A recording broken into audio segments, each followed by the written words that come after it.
Ini ayat pertama. Innal insana lafi khusrin. Ayat yang kedua, illal ladzina amanu wa amilus solihati wa tawasaw bil haqqi wa tawasaw bis sabri. Ini ayat yang ketiga.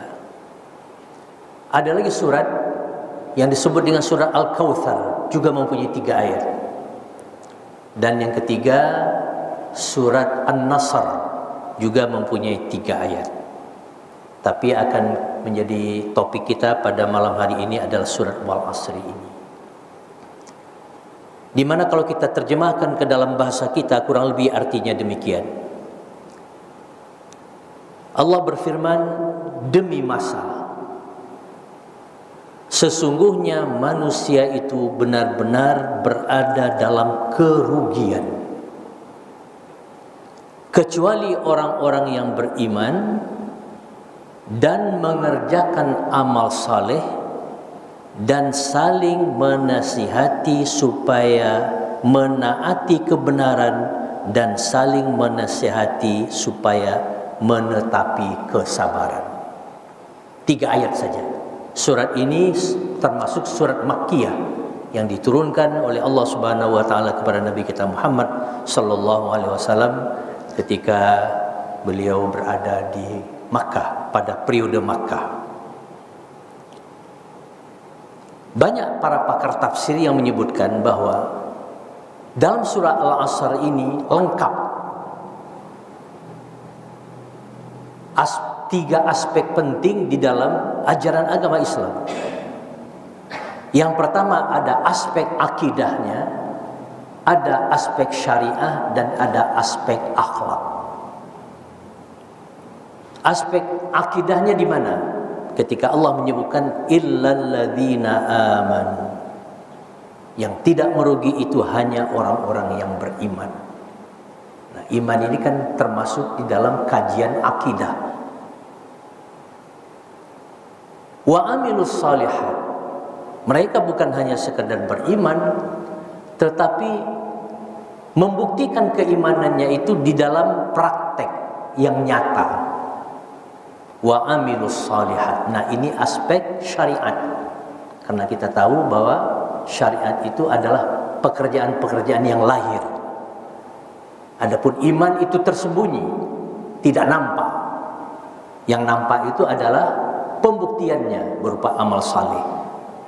Nah, kemudian yang ketiga ada aspek akhlak di situ ketika Allah menyebutkan wa tawasaw bil haqqi wa tawasaw bis sabri. Mereka mempunyai perilaku akhlak senantiasa saling berwasiat dengan kebenaran dan saling berwasiat dengan kesabaran. Sampai-sampai Imam Syafi'i rahimahullah berkata, dan ucapan beliau ini dinukilkan oleh Ibnu Katsir dalam tafsirnya, kata Imam Syafi'i, lau tadabbaran nasu hadhihi surata lawasi'athum. Seandainya setiap manusia merenungkan surat Wal Asr yang hanya 3 ayat ini saja, niscaya hal itu akan mencukupi untuk kebutuhan hidup mereka di dunia dan di akhirat. Nah, ungkapan Imam Syafi'i ini dikomentari oleh salah seorang ulama dari Saudi Arabia, yaitu Syekh Muhammad bin Shalih Al-Utsaimin.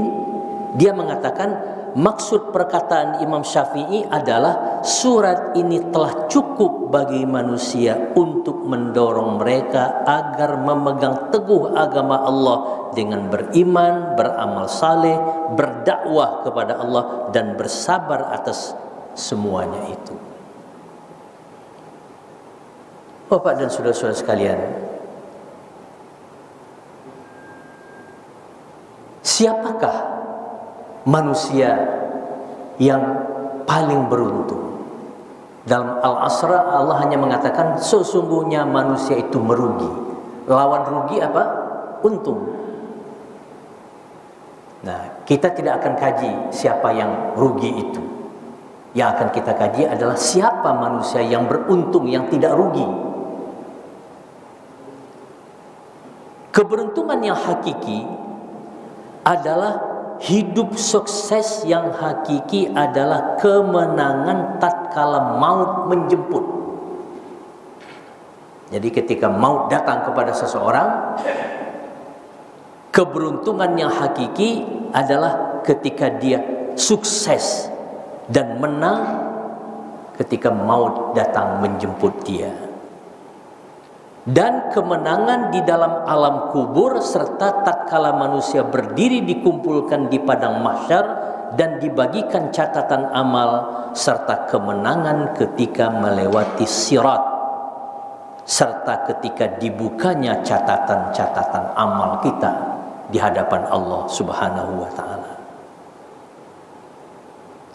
Ini terkonfirmasi dengan firman Allah Subhanahu wa taala dalam surah Al-Haqqah ayat 19 sampai 20. Di situ Allah berfirman, "Fa amma man utiya kitabahu bi yaminihi fayaqulu ha umqra'u kitabiyah inni zanantu anni mulaqin hisabiyah."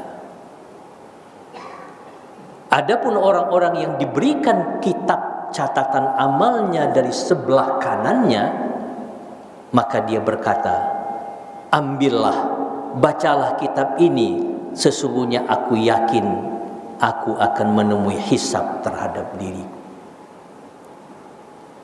Dan begitu juga firman Allah di dalam surah Al-Haqqah ayat 21 sampai 24. Di situ Allah berfirman, "Fahuwa fi 'ishatir radiyah fi jannatin 'aliyah qutufuha daniyah kulu washrabu hani'an bima aslaftum fil ayyamil khaliyah."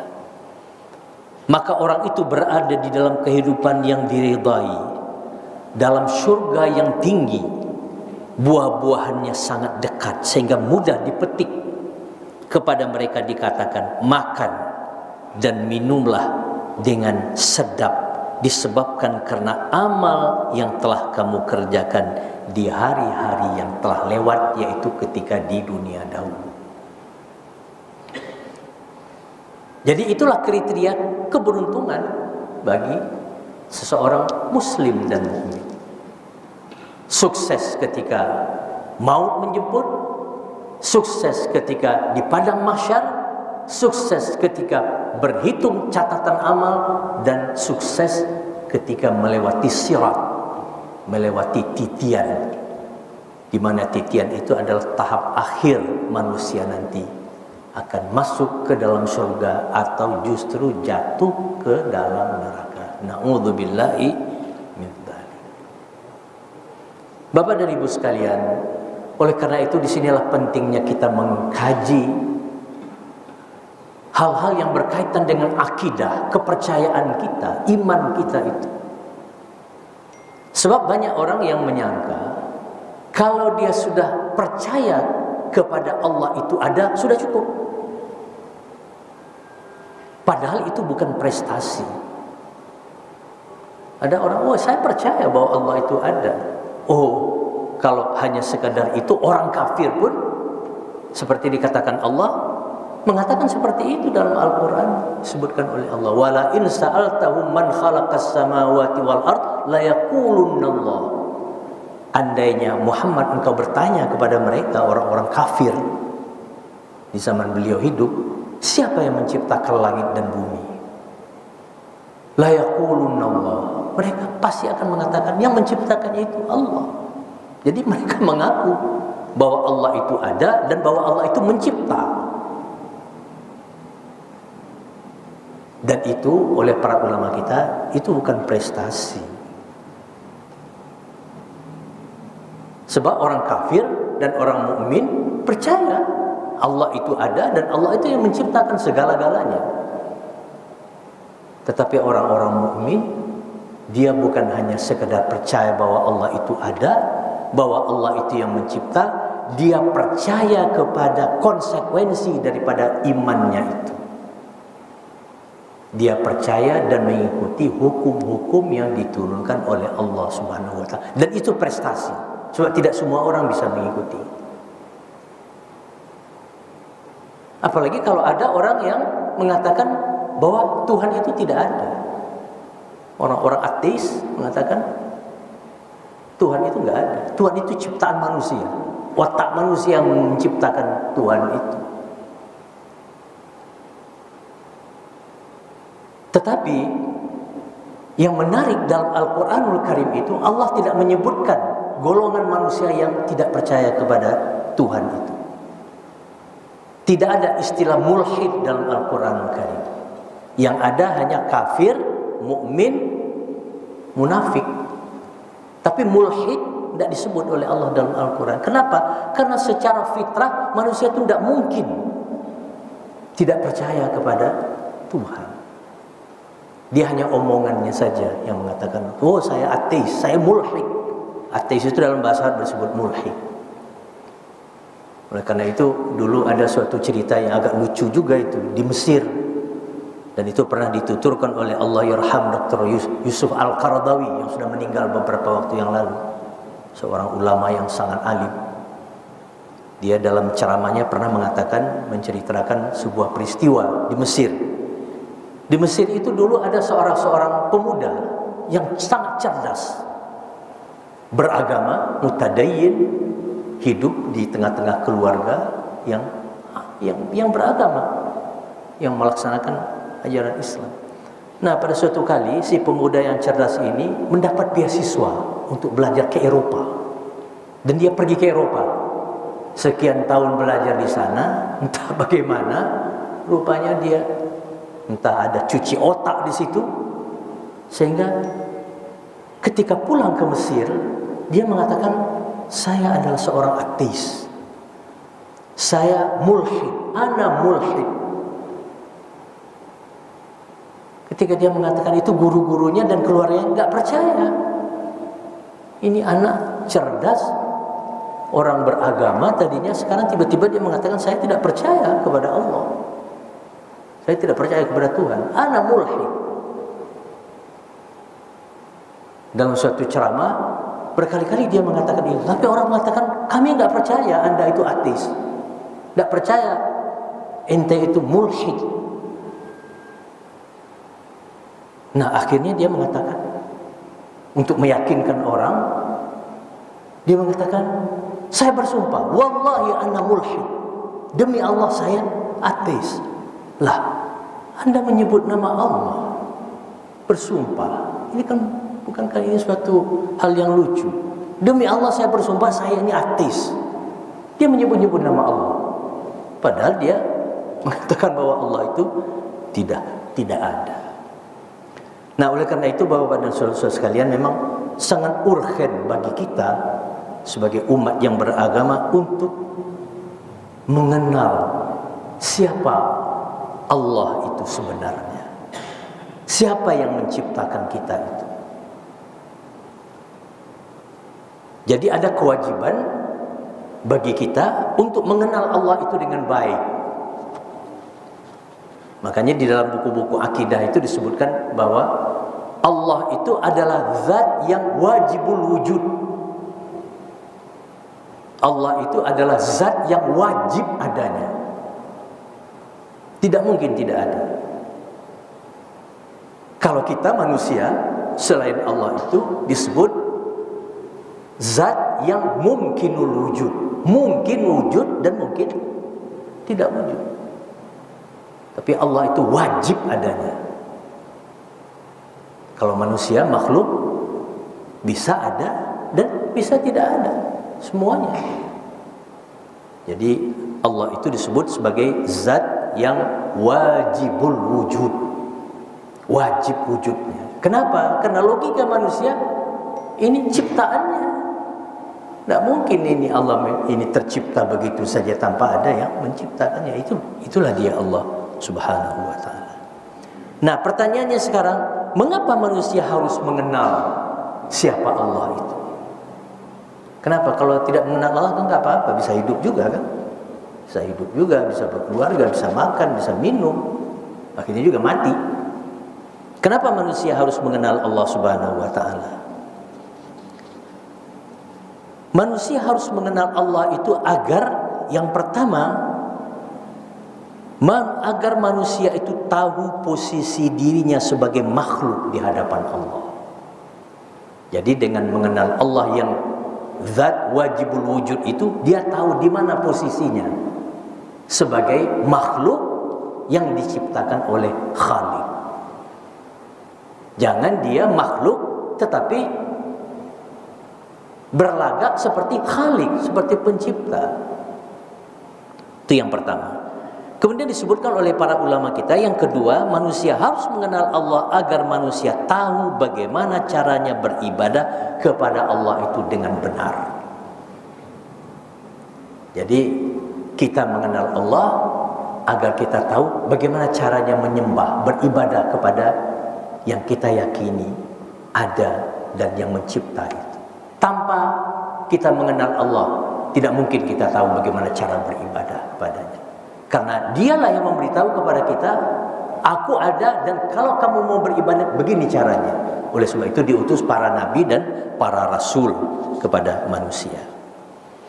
Yang ketiga, manusia harus mengenal Allah agar manusia mengikuti petunjuk Allah dan tidak menyia-nyiakan petunjuk tersebut dalam kehidupannya di dunia yang fana ini. Karena Allah menurunkan hidayah petunjuknya agar kamu selamat hidup di dunia ini, ciptaanku ini. Nah, ini petunjuk, ikuti petunjuk itu.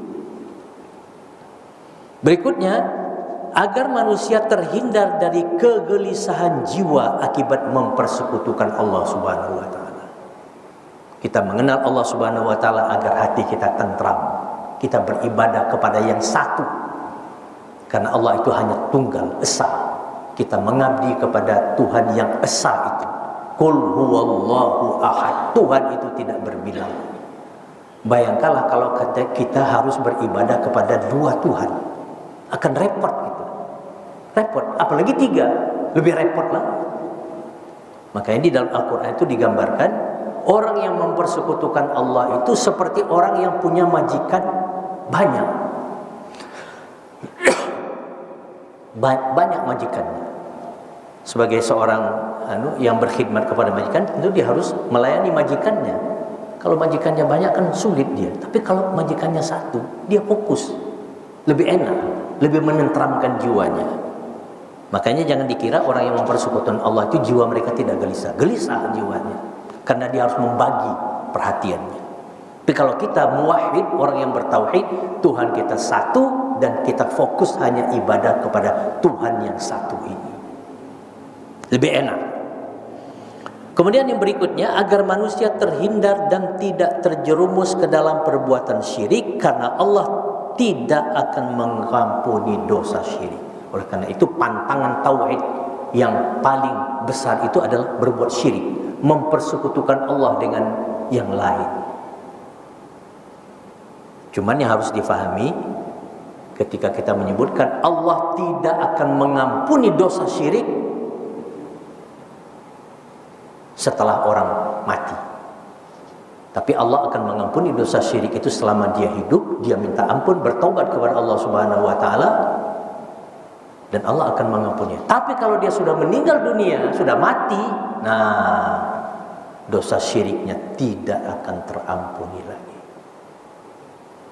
Innallaha la yaghfiru an yushraka bihi wa yaghfiru ma duna dzalika liman yasha. Sesungguhnya Allah tidak akan mengampuni dosa syirik dan akan mengampuni dosa selain syirik itu selama orang itu belum mati, belum meninggal dunia. Kemudian yang berikutnya, kenapa kita harus mengenal Allah? Agar manusia tidak diharamkan masuk surga selama tidak melakukan dosa syirik. Kemudian agar manusia tahu bersyukur kepada Allah atas segala nikmat yang diberikan oleh Allah Subhanahu wa taala. Jadi kita tahu sekarang kenapa kita harus kenal kepada Allah untuk hal-hal yang sudah kita sebutkan tadi. Nah, sekarang masalahnya bagaimana cara kita mengenal Allah itu? Bagaimana caranya kita mengenal, tahu kepada yang menciptakan kita itu? Manusia harus mengenal Allah dengan jalan mempelajari bagaimana Allah memperkenalkan dirinya kepada kita manusia. Yang pertama, dengan dititipkannya sesuatu yang disebut dengan fitrah ke dalam hati sanubari setiap manusia. Dan ini terkonfirmasi dengan sebuah hadis dari Nabi, ma min mauludin illa wa yuladu alal fitrah. Setiap manusia yang dilahirkan dia dibekali di atas fitrah, dibekali dengan fitrah itu. Kemudian yang kedua, dengan perantaraan makhluk ciptaan alam jagat raya. Ada ciptaan Allah, dengan mempelajari ciptaan Allah, semestinya idealnya seorang itu kenal kepada yang menciptakan Allah, yang menciptakan alam jagat raya, universe ini. Tetapi para ulama menyebutkan dengan berbekal fitrah dan berbekal pencermatan terhadap alam jagat raya ini, itu belum cukup, belum menjamin. Cara mengenal Allah itu supaya benar harus dengan perantaraan wahyu yang dibawa oleh para nabi dan rasul. Ada ulama yang menyebutkan bahwa alam jagat raya ini itu mereka sebut dengan Al-Kitabul Akbar, buku besar. Alam terkembang ini buku besar yang harus dibaca oleh manusia agar dia tahu siapa Allah itu. Tetapi harus dibarengi juga dengan perantaraan wahyu yang dibawa oleh para nabi dan para rasul yang telah disampaikan kepada umatnya, yang oleh mereka disebut dalam tanda petik sebagai kitab kecil. Ya, karena memang Al-Quran itu kitabnya kecil, bisa dibawa kemana-mana. Ada Quran yang bisa dimasukkan dalam kantong. Bapak dan saudara-saudara sekalian, kesimpulan daripada konsep tentang Tuhan atau Allah itu tergambar daripada apa yang disebut dengan kalimatut tauhid. Kalimatut tauhid itu adalah la ilaha illallah. Itu disebut juga dengan kalimatut tauhid. Kalimat orang yang bertauhid kepada Allah. La ilaha illallah. Tidak ada ilah kecuali Allah.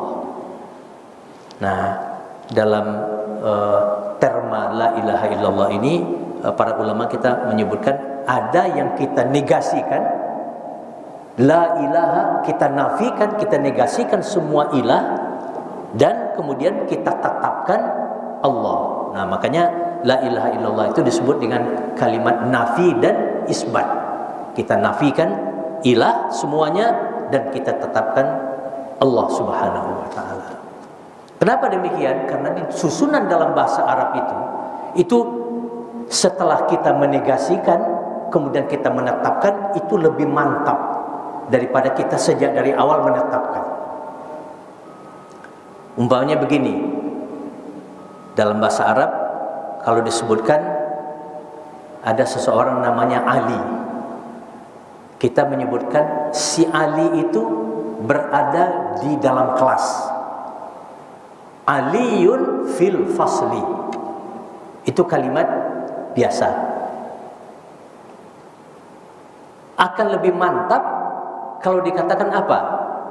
La ahada fil fasli illa Ali. Tidak ada orang yang ada di dalam kelas itu kecuali si Ali. Nah, terma yang kedua ini lebih mantap. Oleh karena itu kalimat tauhid itu terdiri daripada nafi dan isbat. Banyak sebutan yang kita jumpai di dalam ayat ataupun di dalam hadis yang menyebutkan tentang la ilaha illallah, itu kita sebutkan tadi kalimat tauhid, ya. Ada juga disebutkan dengan istilah lain kalimatul ikhlas. Jadi kalau disebutkan kalimatul ikhlas itu maksudnya adalah la ilaha illallah. Ada juga yang menyebut kalimatul Islam. Kenapa? Karena seseorang itu Islam kalau dia mengucapkan dua kalimat syahadat. Asyhadu an la ilaha illallah wa asyhadu anna Muhammadar Rasulullah. Ada lagi istilah lain untuk menyebut kalimat tauhid, yaitu kalimat taqwa. Kalimat taqwa. Kemudian ada lagi kalimat tayyibah, kalimatin tayyibatin. Dalam surah Ibrahim itu maksudnya adalah la ilaha. Kalimatus syahadah, kalimatul ahdi, kalimatul husna, kalimatul haq, al-qaulul thabit, kalimatul hasanah, al-mathalul a'la, sababun najat, afdalul dzikri, sababud dukhuli fil jannah. Karena la ilaha illallah itulah yang akan menyebabkan seseorang masuk ke dalam syurga. Nah, sekarang coba kita singkap sedikit makna daripada la ilaha illallah itu, kalimatut tauhid itu. Tidak ada ilah kecuali Allah. Apa maksudnya? Para ulama menyebutkan bahwa la ilaha illallah itu bermakna satu, la wujuda bihaqqin illallah. Tidak ada yang sebenar-benar wujud selain dari Allah itu. Allah itu ada dan tidak ada yang mengadakannya. Adanya manusia dan alam semesta ciptaannya ini merupakan bayangan dari adanya Allah itu. Allah adalah zat yang wajibul wujud, seperti kita sampaikan tadi. Sementara selain Allah adalah zat yang mungkinul wujud.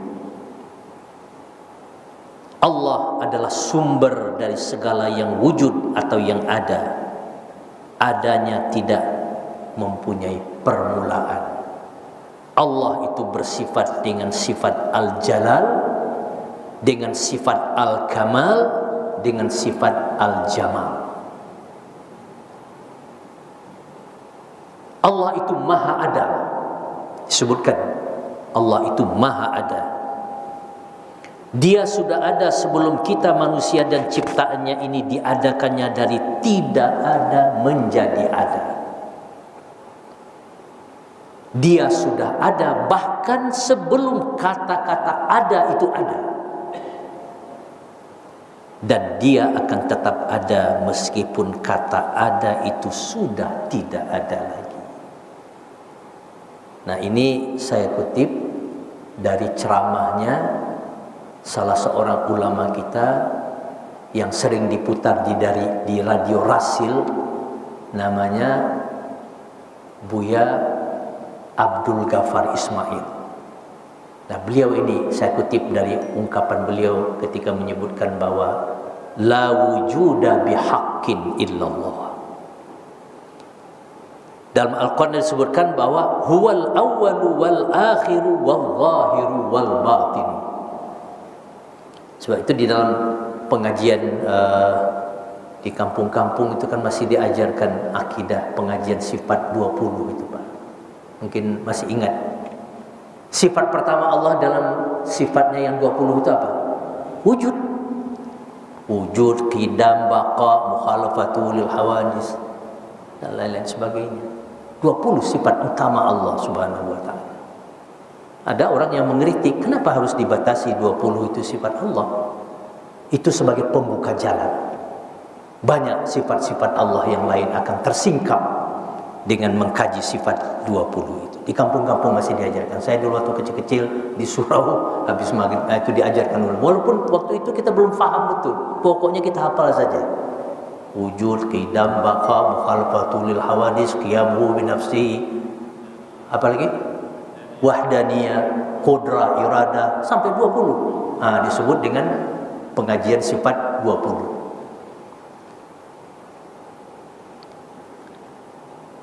Allah itu tidak di timur dan tidak pula di barat, tetapi dialah pemilik timur dan barat. Walillahil masyriqu wal maghrib. Dialah yang paling baik, paling bagus, paling sempurna. Segala yang bagus itu datang dari Allah. Dialah sumber dari segala keindahan. Dia maha indah, tidak ada yang indah kalau dia itu tidak ada. Itu satu. La wujuda bihaqqin illallah. Tidak ada yang sebenar-benar wujud kecuali Allah. Itu penjabaran dari konsep tauhid la ilaha illallah. Kemudian yang kedua disebutkan oleh para ulama kita, la khaliqa bihaqqin illallah. Tidak ada yang sebenar-benar pencipta itu kecuali Allah. Dialah yang maha pencipta. Huwal khaliqu al-bari'ul musawwir. Dialah yang menciptakan segala sesuatu dari tidak ada menjadi ada. Jadi Allah itu maha pencipta. Dia menciptakan sesuatu dari tidak ada menjadi ada tanpa contoh sebelumnya. Manusia bisa mencipta apa tidak? Bisa Pak mencipta manusia? Bisa. Ada seorang pelukis, dia menciptakan lukisan. Tetapi beda. Manusia menciptakan lukisan dari tidak ada menjadi ada dengan memakai alat-alat yang sudah ada. Tapi Allah Subhanahu wa taala tidak. Al-Khaliqu al-Bari'u al-Musawwir lahul asmaul husna. Yang ketiga, makna la ilaha illallah itu disebutkan oleh para ulama, la rabba bihaqqin illallah. Tidak ada yang sebenar-benarnya mengatur itu kecuali Allah. Alhamdulillahi rabbil alamin. Segala puji bagi Allah yang mengatur seluruh alam ini. Rabb. Qul a'udzu birabbin nas. Allah lah yang mengatur dan membimbing seluruh yang ada ciptaannya ini secara terus-menerus dari awal sampai akhirnya binasa. Dialah yang melakukan pengawasan secara terus-menerus kepada seluruh makhluk ciptaannya. Dialah yang mengatur perjalanan benda-benda langit dengan serasi dan seimbang. Dialah yang berada di posisi yang mengatur, sedangkan makhluk berada pada posisi yang diatur. Dialah sumber dari segala kasih sayang. Hidup makhluk bergantung kepada Rahman dan Rahimnya semata.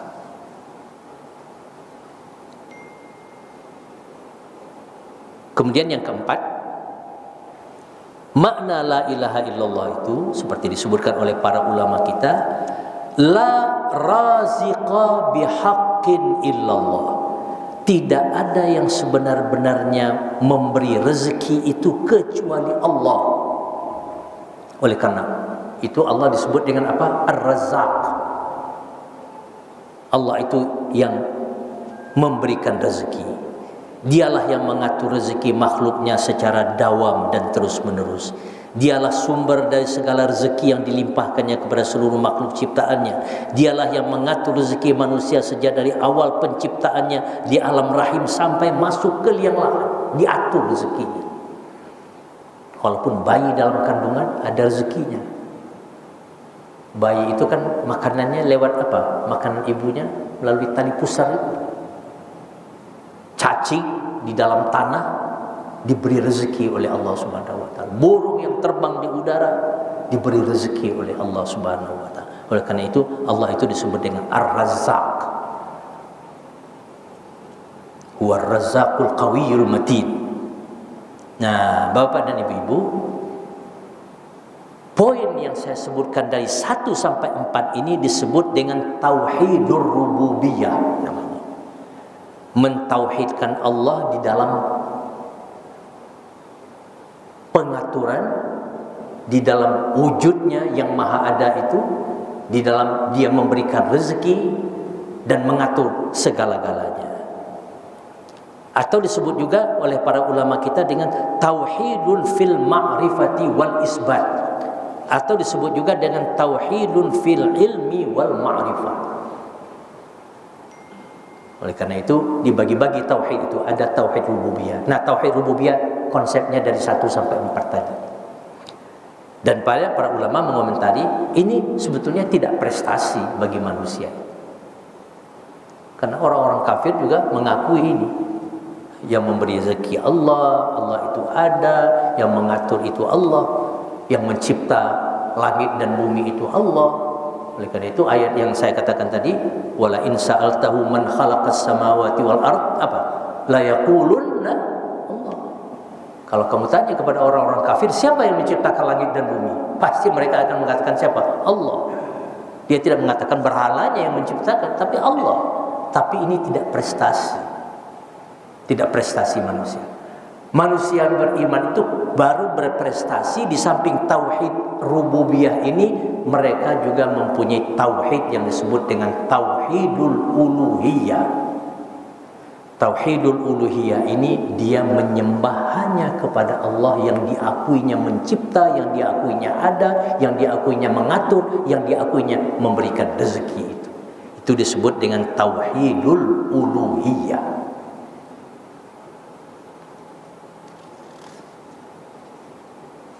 Nah, sekarang dari sisi tauhid al-uluhiyah ini, makna la ilaha illallah itu menjadi yang pertama, la ma'buda bihaqqin illallah. Tidak ada yang sebenar-benar patut disembah kecuali Allah. Jadi tugas manusia itu bukan hanya mempercayai Allah itu ada, Allah itu mau rezeki, tapi Allah itu juga zat yang wajib diibadati. Ketika kita ibadah hanya kepada Allah yang mencipta itu. Segala bentuk ibadah harus berfokus kepadanya saja, tidak boleh kepada yang lain. Pantangan tauhid yang pertama adalah melakukan perbuatan syirik. Perbuatan syirik itu adalah perbuatan mempersekutukan Allah dengan yang lain. Dan Allah tidak suka, tidak senang dipersekutukan dengan yang lain. Syirik dengan segala turunannya sangat berbahaya karena dapat merusak amal, bahkan dapat menghapuskan amal sama sekali. Jadi bahaya syirik itu harus kita waspadai, karena syirik dapat menghabiskan amal. La in asyrakta la yahbatanna amaluka wa la takunanna minal khasirin. Kalau kamu berbuat syirik, amalmu hapus dan kamu termasuk orang-orang yang merugi. Yang kedua, dalam konteks tauhid uluhiyah disebutkan oleh para ulama kita, la maqsuda bihaqqin illallah. Tidak ada yang sebenar-benar dituju kecuali Allah.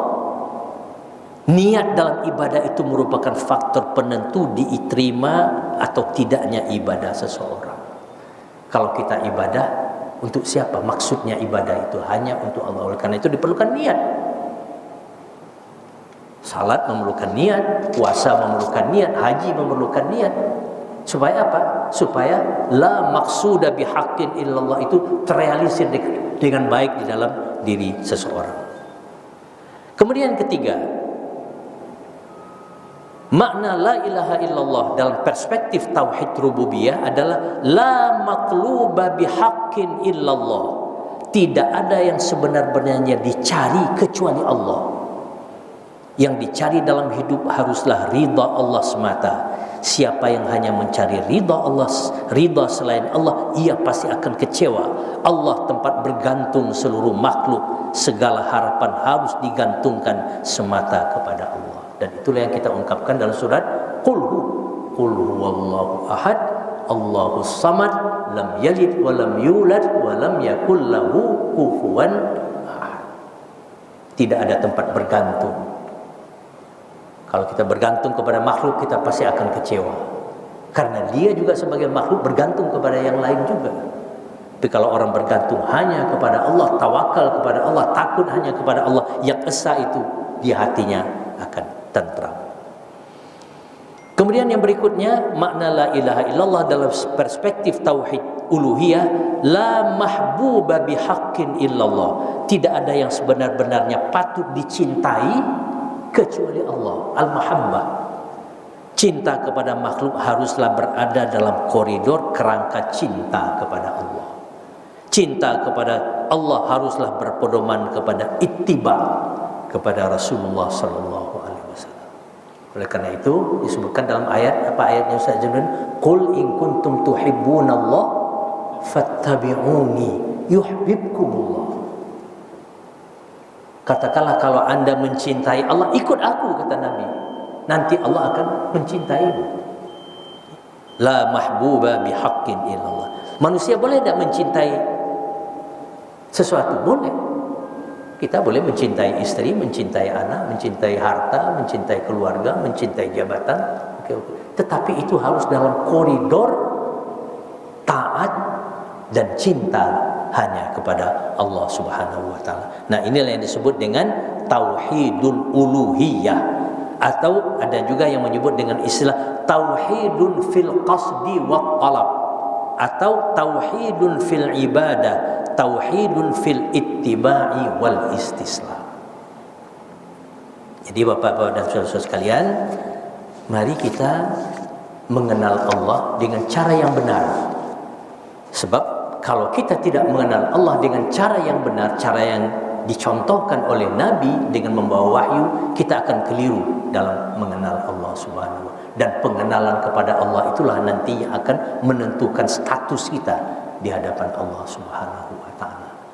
Mudah-mudahan kita semua selalu mendapat bimbingan, taufik dan hidayah dari Allah Subhanahu wa taala, dan mari kita selalu memohon pertolongan kepadanya agar kita tetap kaki kita berada di dalam Islam, di dalam iman, dan di dalam ihsan. Mudah-mudahan Allah Subhanahu wa taala memperkenankan harapan dan doa kita ini. Amin ya rabbal alamin. Sekian Bapak dan Ibu sekalian, karena sudah masuk waktu azan, saya mohon maaf atas segala kekeliruan. Mudah-mudahan yang tidak benar, yang benar itu datang dari Allah Subhanahu wa taala, dan yang tidak benar itu pasti dari saya, dan saya mohon ampun dan istighfar kepadanya. Sekian, billahi taufik wal hidayah. Assalamualaikum warahmatullahi wabarakatuh.